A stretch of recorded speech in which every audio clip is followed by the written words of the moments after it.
Ciclone! Entenda uma coisa: Deus, se Ele falou, Ele vai cumprir. A lei da semeadura é uma das bases.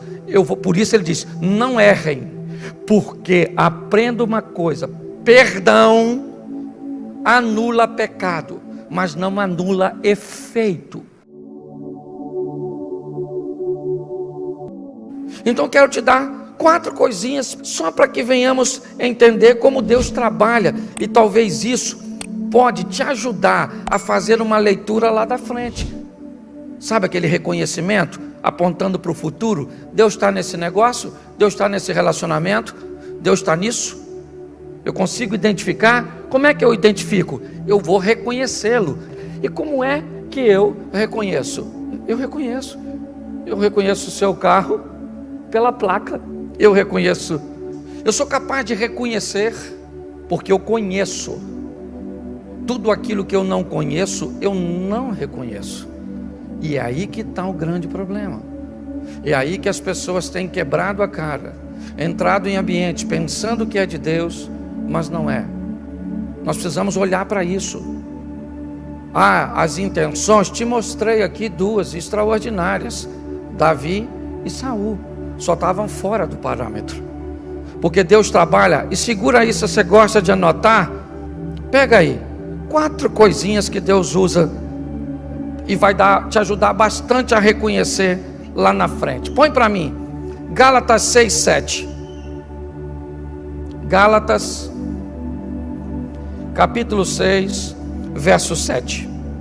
Não erreis, Deus não se deixa, porque tudo que o homem, isso também, preste atenção, Deus criou uma lei. Que lei é essa? É uma lei: semeadura. Eu colho aquilo que eu planto. A semeadura, ela é opcional, a colheita, ela é obrigatória. Qual é o grande problema disso? É que quem disse isso é Deus, e Deus não é homem para que minta, nem filho do homem para que se arrependa. Se Ele falou, Ele vai cumprir no tempo dele. Se eu vou ver ou não, isso não é problema meu. Entenda uma coisa: Deus, se Ele falou, Ele vai cumprir. A lei da semeadura é uma das bases. Por isso Ele diz: não errem, porque aprenda uma coisa: perdão anula pecado, mas não anula efeito. Eu tenho que entender isso. Não errem, por quê? Porque se você errar, você vai ter que colher o fruto do seu erro. Deus não se deixa escarnecer. Vamos lá? Davi errou, mandou matar Urias, certo? E está tudo bem. Deus manda o profeta Natan e diz para ele: olha, meu irmão, ninguém vai ficar falando mal a meu respeito por sua causa. Eu sei que você se arrependeu. Eu não tenho problema com morte, porque seu filho é pequenininho, vai voltar para mim. Então não tem problema com isso. Então vou te avisando, para que ninguém fale que eu virei seu parceirinho nessa história sua de adultério e de assassinato, seu filho que nasceu de Batseba morre e acabou, porque eu não vou botar meu nome no rolo para você. É isso que Deus está falando com ele, numa linguagem atualizada. Deus trabalha com essa regra: muito cuidado com o que você faz, porque vai voltar. Segunda coisa que você põe para mim, Naum capítulo 1, verso 3. Naum capítulo 1, verso 3. O Senhor é tardio em irar-se, mas grande em força, e ao culpado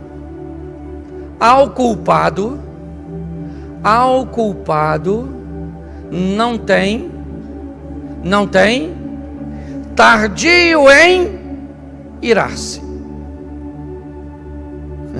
Aliás, esse é um conselho que ele dá para mim e para você. E quando alguém não é hipócrita, antes de dar um conselho, ele cumpre aquilo que está falando. A Bíblia nos orienta: sede prestes a ouvir, tardio no falar e mais tardio no irar. Mas antes de dizer para mim e para você, Naum está dizendo: Deus é tardio irar-se. Mas não tem culpado por inocente. Culpado pode ser perdoado. E no que tange a mundo espiritual, ele é perdoado, transgressão perdoada. Mas aqui nessa terra, ele vai ter que voltar para a lei da semeadura e colher aquilo que plantou. Por isso Davi diz para Simei, quando Simei o tenta apedrejar, e um de seus soldados quer matar Simei, Davi diz, não, ele só está atacando pedra porque eu fiz o que era errado, e eu estou vivendo esse momento. Ele foi perdoado. Deus falou através de Natã, o filho dele morreu, Simei está acusando ele do que fez e tacando pedra, e Davi entende que aquelas pedras são resultados daquilo que ele fez. Estava perdoado, mas não era inocente. Preste atenção, quando Cristo paga o meu pecado, eu continuo culpado, eu só vou herdar o reino porque Ele pagou pela minha culpa. Entenda bem, o sacrifício dele não me inocenta, eu continuo pecador, eu infringi, mas Ele vem e aí não tem como, Ele vem para me perdoar. Sim, Ele vai me perdoar, o sangue dele vai pagar um preço, mas eu sou culpado, tanto sou culpado que ele precisou morrer por mim, porque se eu não fosse culpado e continuasse culpado, só que ele paga um preço. É isso que eu tenho que entender. Deus não tem o culpado por inocente. Então pare de achar, porque às vezes a gente olha e pelo nosso parâmetro, poxa, o cara faz tudo de errado e nunca acontece nada. Deus é tardio em irar-se, mas não tem o culpado por inocente. Não vingueis a vós mesmos, amados, mas dai lugar à ira, porque minha é a vingança, diz a Bíblia. A Bíblia está dizendo o que é ira. Ira é um sentimento interno provocado por uma ação externa. O que a Bíblia está dizendo, quando alguém provocar sua ira, não deixe que ela saia, dai lugar à ira e deixa que de Deus é a vingança. Terceiro texto, põe para mim Apocalipse capítulo 3, verso 19. Vai aí uma resposta para alguns que talvez não vão gostar muito. 3,19 de Apocalipse: eu repreendo e castigo a todos quanto amo, sê zeloso, pois, e arrepende-te. Eu repreendo e Deus castiga ou não? Sim ou não? Sim, repreendo e castigo. O processo é esse, repreensão. Primeiro ele repreende, pode ter certeza.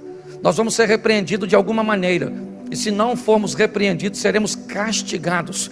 O castigo aqui não é nada de açoite, esquece o castigo da escravatura, é simplesmente uma disciplina, um propósito para o qual Deus pretende nos levar para o caminho certo, sairmos do desvio. É assim que funciona, Ele trabalha dessa forma, é assim que Ele trabalha, com obediência. Ele trabalha dizendo, não erre porque você vai ter que colher o que plantou. Cuidado, porque o sistema não toma culpado por inocente, e nem inocente por culpado. O sistema é perfeito, Deus é perfeito. Então eu vou fazer o seguinte, o que é que eu vou fazer? Eu vou te repreender, eu vou te trazer para um culto e vou falar com você de uma forma tão particular que só eu e você sabemos neste momento que o Senhor está falando comigo, ou que eu estou falando com você. É assim que Deus trata. Ele olhar para você e para mim, e falar no fundo da nossa alma, e o que eu preciso acertar. Olha, você está errando, cuidado porque você vai colher. Eu não tenho culpado por inocente, cuidado porque você pode estar fazendo uma avaliação equivocada, querendo fazer algo muito bom, mas da maneira errada. É melhor se posicionar, descubra como funciona, obedecer é muito melhor do que dar uma oferta, do que fazer isso. Deus vai fazendo. Nós precisamos olhar as coisas por uma perspectiva mais abrangente, buscarmos conhecer. Pare e pense, se eu entendo como Deus trabalha, as coisas vão ficar bem mais fáceis. E para terminar, Lucas 12:47, esse para mim é extraordinário. Essa é uma das medidas que eu mais gosto, né? Estabelecidas por Deus, porque para mim essa é preciosa. E o servo que soube a vontade do seu senhor e não se aprontou, ele sabia, mas ele não se aprontou, e nem fez conforme a sua vontade, será castigado com muitos açoites. Vamos ver o 48. Mas o que a não soube e fez coisas dignas de açoite, com poucos açoites será castigado. A qualquer que muito for dado, muito se lhe pedirá. E ao que muito se lhe confiou, muito mais ainda lhe pedirá.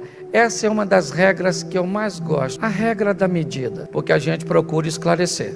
Deixa eu falar uma coisa para você, essa questão de medida eu acho mó barato, porque Deus está falando,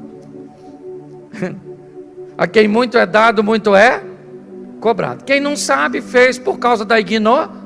Deus não leva em consideração o tempo da ignorância, está escrito no que nós acabamos de ler. Se você é solteiro e casar, sem olhar tudo que Deus, sem reconhecer Deus nessa pessoa que vai casar com você, se você divorciar, você vai se lascar, porque você escuta aqui o tempo inteiro. Casar é a terceira coisa mais importante. Terceira, primeiro, onde eu vou passar a minha eternidade. Segundo, qual é a minha missão. Terceira, com quem eu vou casar, com quem, porque casamento, sabe o que Deus falou? É para sempre. Você sabe o que é sempre? Você sabe quantos anos eu sou casado? Minha mulher não morreu ainda. Você sabe? E nem eu morri, porque se ela estivesse aqui, falaria o contrário. Você sabe, eu vou fazer 28 para 29 anos casado. Entendeu? Louvado a Deus que é bom, mas se fosse ruim, não era casamento, era uma saga. Eu já estava quase indo para o Egito, ou saindo do Egito para a terra prometida. 40 anos. Ah, pastor, o amor é cego. Menino, mas o casamento é um oftalmologista extraordinário. Devolve a visão assim no piscar de olho. Um mês e pouco você está enxergando com uma beleza. Você ri? Mas o assunto é sério.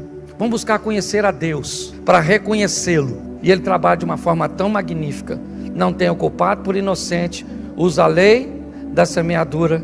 Repreende, castiga, certo? Usa medidas diferentes.